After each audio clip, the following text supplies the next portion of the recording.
Berita lolosnya Nabi Muhammad dari kepungan di rumahnya dan kepergiannya dari Makkah menyebar seperti api di tengah padang ilalang. Para pembesar Quraisy yang telah merencanakan pembunuhan keji itu dilanda kepanikan dan kemarahan yang luar biasa. Rencana mereka telah gagal total. Kepergian Nabi Muhammad bersama sahabat setianya, Abu Bakar As-Siddiq, menuju Yatsrib, Madinah, adalah ancaman terbesar bagi eksistensi kekuasaan dan kepercayaan nenek moyang mereka. Dalam keputusasaan dan ketakutan akan bangkitnya kekuatan baru dari Yatsrib, para pemimpin Quraisy segera mengadakan pertemuan darurat. Mereka harus menangkap Nabi Muhammad dengan segala cara sebelum beliau berhasil mencapai tempat yang aman dan membangun basis kekuatan di sana.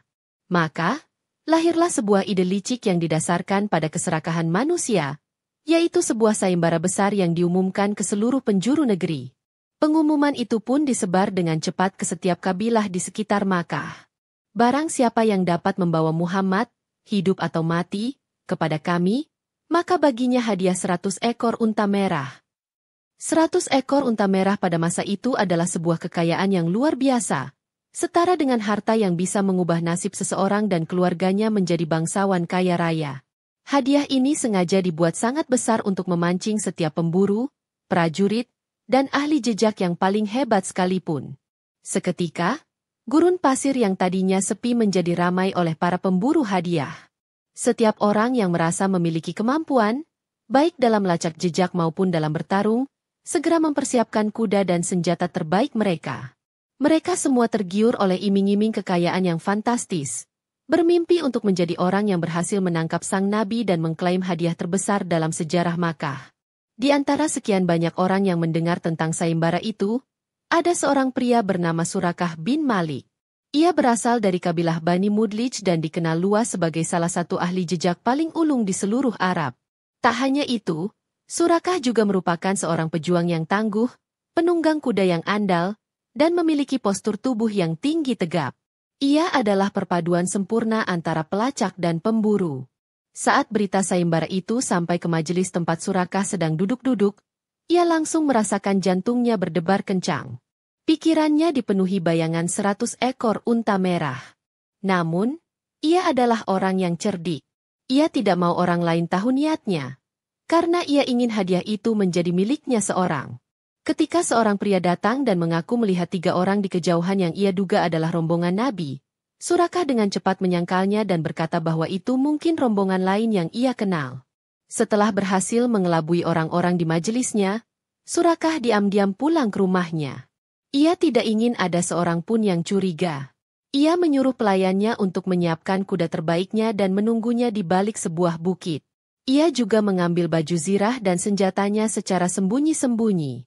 Surakah telah merencanakan semuanya dengan matang agar ia bisa berangkat seorang diri tanpa ada pesaing. Dengan hati yang dipenuhi ambisi dan keserakahan, Surakah bin Malik memulai perburuannya.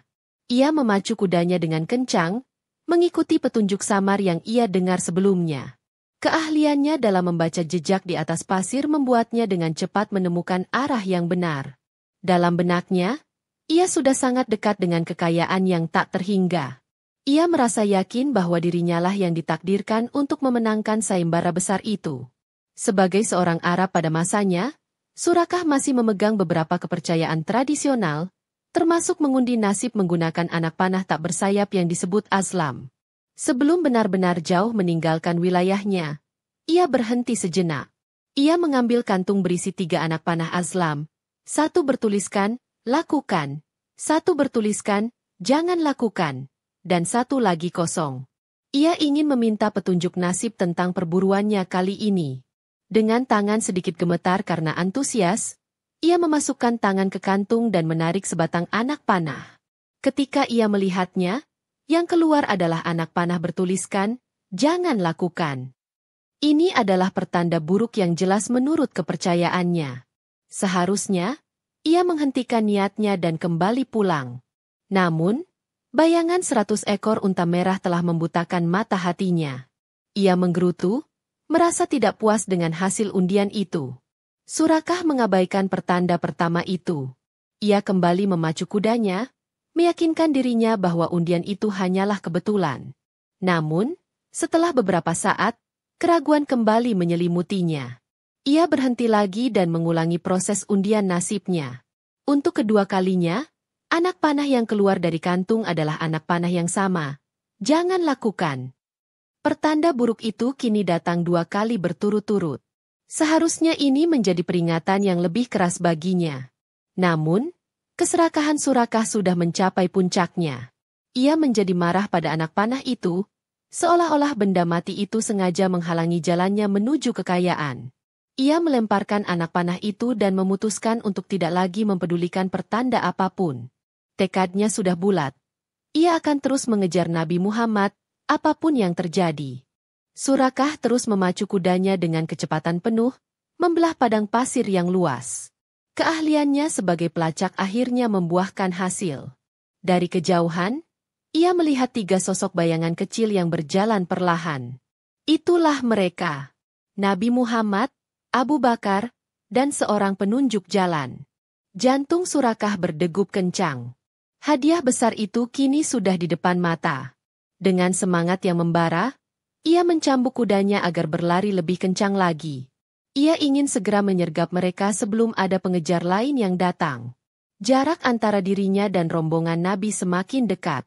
Abu Bakar, yang sesekali menoleh ke belakang, menjadi cemas saat melihat debu yang mengepul dari kejauhan. Ia tahu ada seorang pengejar yang semakin mendekat. Namun, Nabi Muhammad tetap tenang.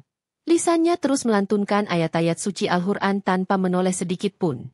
Beliau memasrahkan perlindungan sepenuhnya kepada Allah. Saat Surakah sudah cukup dekat untuk menyiapkan busur panahnya, sebuah kejadian aneh menimpanya. Tiba-tiba, tanpa sebab yang jelas, kuda yang ia tunggangi tersungkur dengan keras. Kaki depannya seolah terjerat sesuatu yang tak terlihat, membuat Surakah terlempar dari pelananya dan jatuh terguling di atas pasir. Surakah bangkit dengan penuh kemarahan. Ia mengumpat kudanya, menganggap hewan itu tersandung batu atau lubang. Ia sama sekali tidak berpikir bahwa ini adalah sebuah pertanda atau peringatan. Setelah membersihkan dirinya dari pasir, ia kembali menaiki kudanya. Hatinya semakin panas karena merasa waktunya terbuang sia-sia. Pengejarannya harus segera dilanjutkan. Setelah insiden pertama, Surakah menjadi lebih berhati-hati namun tekadnya tidak surut sedikit pun. Ia kembali memacu kudanya untuk mengejar rombongan Nabi yang terus berjalan menjauh. Sekali lagi, ia berhasil memperpendek jarak.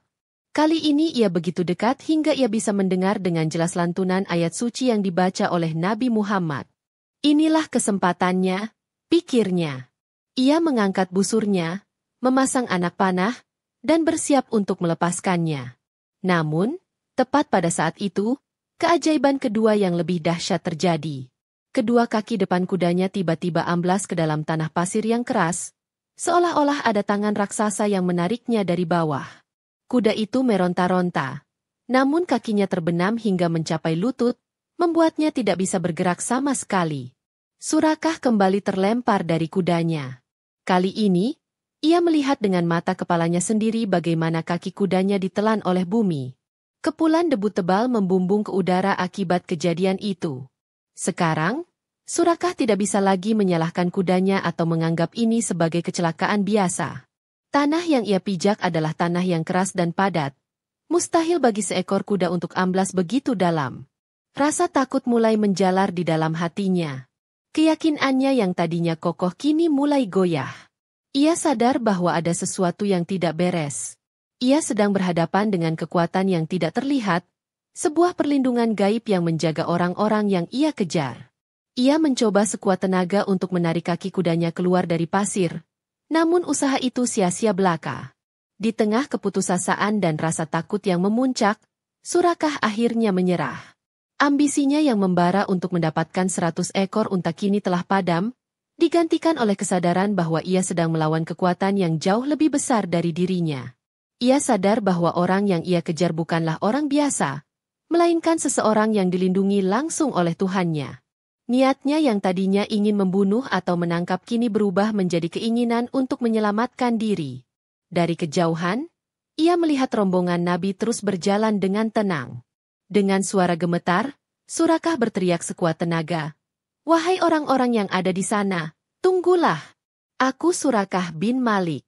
Aku datang dengan damai, dengarkanlah aku.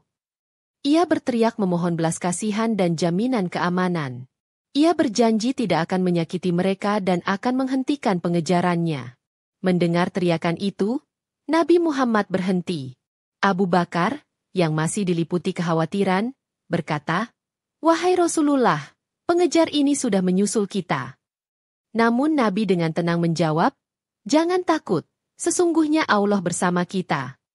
Beliau kemudian mengizinkan Surakah untuk mendekat. Dengan susah payah, kuda Surakah akhirnya bisa melepaskan diri dari cengkeraman pasir. Surakah berjalan mendekat dengan langkah gontai, wajahnya pucat pasi.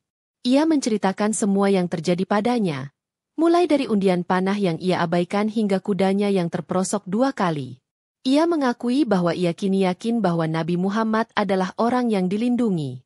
Ia memohon maaf atas niat buruknya dan berjanji akan kembali ke Makkah serta menghalau para pengejar lain yang mungkin akan menyusul. Ia telah berubah dari seorang pemburu menjadi seorang pelindung.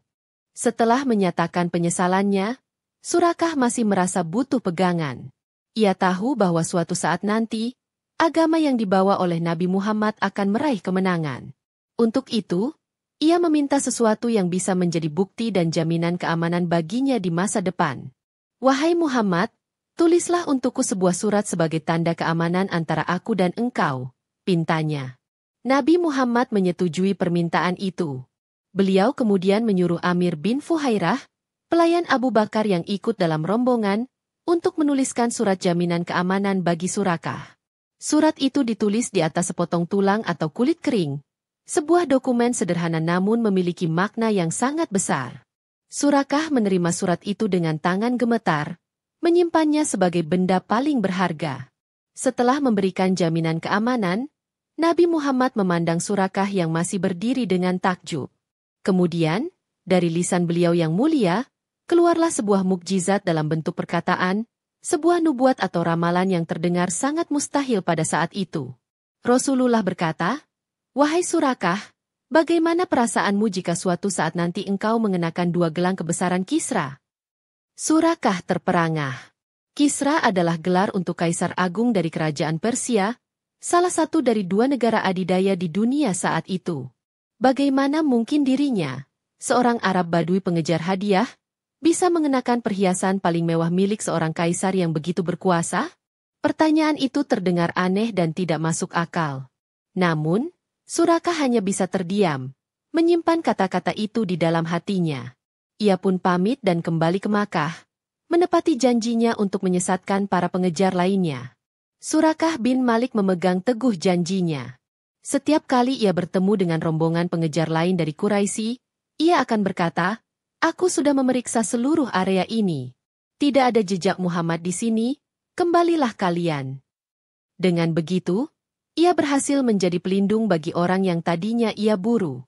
Hari-hari dan tahun-tahun pun berlalu. Islam tumbuh menjadi kekuatan besar, Makkah ditaklukkan, dan Nabi Muhammad pun wafat. Kekhalifahan kemudian berlanjut di tangan Abu Bakar, lalu Umar bin Khattab. Pada masa pemerintahan Khalifah Umar bin Khattab, pasukan muslimin berhasil meraih kemenangan gemilang atas kerajaan Persia yang perkasa. Seluruh harta kekayaan istana Kisra diangkut ke Madinah sebagai harta rampasan perang. Di antara tumpukan emas, permata, dan mahkota, terdapat sepasang gelang emas yang sangat indah dan tak ternilai harganya, yaitu gelang kebesaran yang biasa dipakai oleh Kisra. Ketika Umar melihat gelang itu, ia teringat akan sebuah janji yang pernah diucapkan oleh Rasulullah di tengah gurun pasir bertahun-tahun yang lalu. Umar segera menyuruh seseorang untuk memanggil Surakah bin Malik, yang saat itu sudah menjadi seorang muslim yang baik dan berusia lanjut. Ketika Surakah tiba, Umar berkata, "Kemarilah, wahai Surakah." Ia mengambil kedua gelang Kisra itu dan memakaikannya di kedua lengan Surakah. Saat gelang itu terpasang, semua orang yang hadir terdiam, menyaksikan terbuktinya sebuah mukjizat kenabian yang pernah diucapkan dalam kondisi paling sulit sekalipun. Janji Rasulullah telah ditepati oleh Allah. Kisah Surakah bin Malik ini memberikan pelajaran moral yang sangat kuat tentang kepastian janji Allah dan kebenaran utusannya. Ia menunjukkan bahwa tidak ada kekuatan di muka bumi yang dapat menghalangi kehendak Allah. Keserakahan Surakah yang tadinya membutakannya pada akhirnya diubah oleh Allah menjadi jalan hidayah setelah ia menyaksikan sendiri kuasanya. Kisah ini juga mengajarkan tentang keagungan sifat pemaaf Nabi Muhammad dan bagaimana sebuah janji yang diucapkan dengan keyakinan penuh kepada Allah pasti akan terwujud, meskipun pada awalnya tampak mustahil. Ia adalah bukti bahwa bagi Allah, tidak ada yang tidak mungkin. Demikianlah kisah ini diceritakan, segala kebenaran detailnya kita kembalikan kepada Allah, Tuhan yang Maha Kuasa.